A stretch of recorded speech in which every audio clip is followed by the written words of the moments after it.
Savol: Men Rasululloh sallallohu alayhi va sallamning vafotlaridan so'ng u zotning qabrlarini ziyorat qilish hayotlik paytlarida u kishini ziyorat qilishga teng ekanligi haqidagi hadisni o'qib qoldim.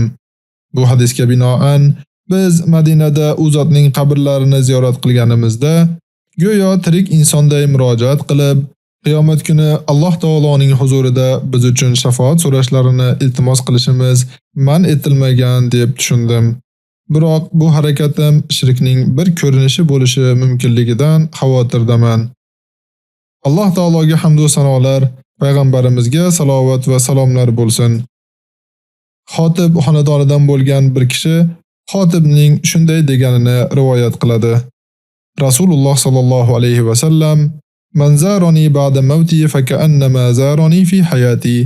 Kim meni vafotimdan keyin ziyorat qilsa, go'yoki meni hayotligimda ziyorat qilgan kabidir dedilar. Sunan Doraqutni 2694. Hadis hukmi zaif. Manba Zaifu Targ'ib 766. Bu hadisni ko'plab hadis ulamolari botil deb hukm qilishgan va u payg'ambar sollallohu alayhi va sallamdan sahih emasligini aytishgan. Bunday hukm qilganlardan biri Hofiz Zahabiy bo'lib, u Lisonul Mizon kitobining 4-mujallad 285-betida bu hadisning ravilaridan biri Harun ibn Abu Qaz'a haqida so'z yuritganda shunday degan: Harun ibn Abu Qaz'a al-Madani bir odamdan payg'ambar sollallohu alayhi va sallamning qabrini ziyorat qilish haqida rivoyat qilgan. Imom Buxoriy aytadi: bu hadisda mutobaat qilinmaydi.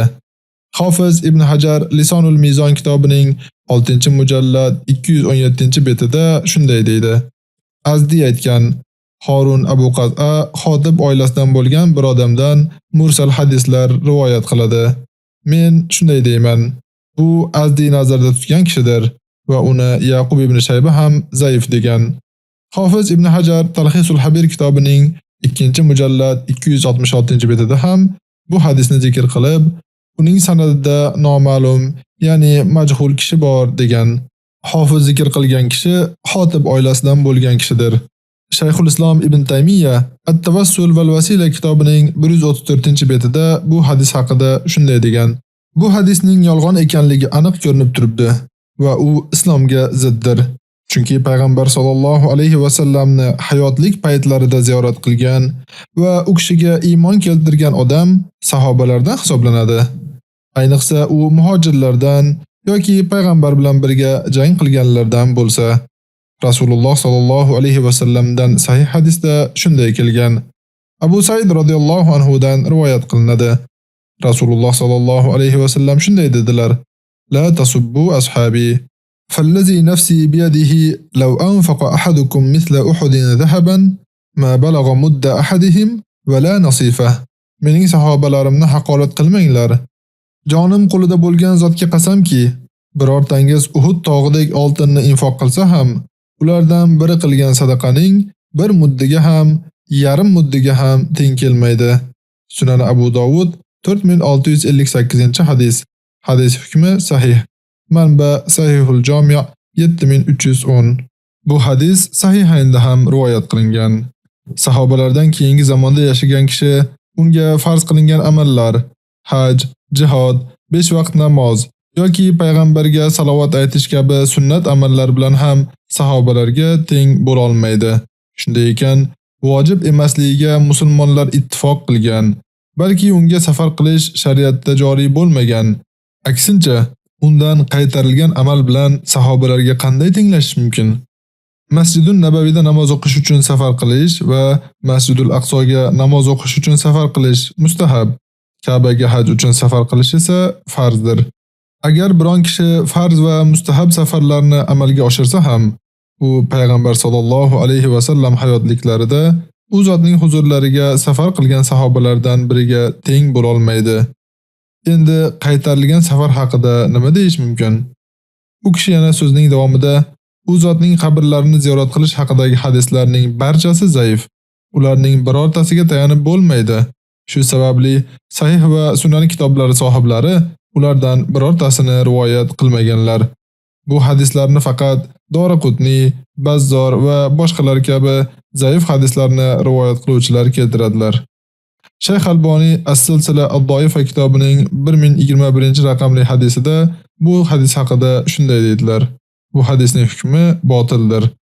U hadisning illatlarini keltiradi va ismi aytilmagan odam Harun Abu Qaz'aning zaifligi va 3-illat ixtilof va iztirob. Keyin shayx aytadi: umuman hadisning sanadi juda zaif. Yana u Silsila Doifa kitobining 47-raqamli hadisida ko'p odamlar Shayx al-Islom Ibn Taymiyya va unga ergashgan salafiylar payg'ambar sollallohu alayhi va sallamning qabrini ziyorat qilishni man etadi deb o'ylaydilar. Bu yolg'on va tuhmatdir. Bu Ibn Taymiyyaga qarshi birinchi tuhmat emas. Ibn Taymiyyaning kitoblarini o'qigan har bir kishi u payg'ambar sollallohu alayhi va sallamning qabrini ziyorat qilish mashru va mustahab ekanligini aytishini biladi. Agar u bilan birga bid'at va xilofliklar payg'ambar sollallohu alayhi va sallamning 3 masjiddan boshqasiga safar qilinmaydi degan umumiy so'ziga binoan o'sha ziyoratga maxsus safar qilish kabi ishlar bo'lmasa, hadisda istisno qilingan narsa faqat masjidlar emas, ko'pchilik o'ylaganidek, balki Allohga yaqinlashish uchun qasd qilingan har qanday joy, u masjid bo'ladimi, qabr bo'ladimi yoki boshqasimi, barchasining hukmi birdir. Buning dalili quyidagi sahih hadisdir. Abu Hurayra radhiyallohu anhu dan rivoyat qilinadi. Men Basra ibn Abu Basra al-G'iforiyni uchratdim. U qayerdan kelyapsan dedi. Men Tur tog'idan dedim. U agar seni u yerga jo'nashingdan oldin ko'rganimda, sen u yerga bormas eding. Men Rasululloh sallallohu alayhi va sallamning shunday deganlarini eshitganman. Ulovlar faqat 3 ta masjidga borishdan boshqa maqsad uchun safarga hozirlanmaydi dedi. Musnad Ahmad 23848-hadis. Hadis hukmi sahih. Manba Tahrij as-Siyar A'lamun Nubala 19-mujallad 250-bet.